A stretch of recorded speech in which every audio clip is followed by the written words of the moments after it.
अस्सलाम वालेकुम वीवर्स, कैसे हैं आप सब।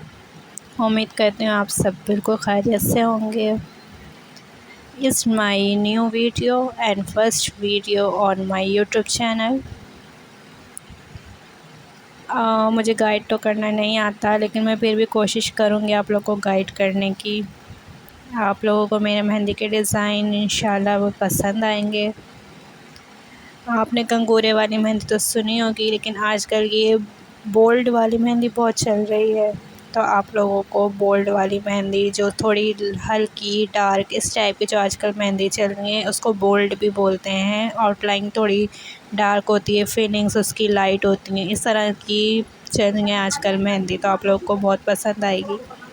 तो हमने यहाँ पे बीच में इस तरह से हमने इसको सर्कल बना के हमने इसके पे कंगूरे बनाए। इसको कंगूरे टाइप बोलते हैं, बारीक एकदम बारीक बारीक लेते हैं इसको, इसी से ज़्यादा फिनिशिंग आती है। इसको डबल भी ले सकते हैं, तो तुम यहाँ मैंने इसको डबल ले लिया।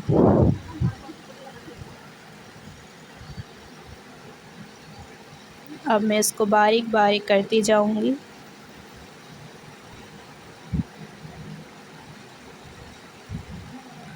और फिर आप मुझे बताइएगा इसके बारे में, ठीक है।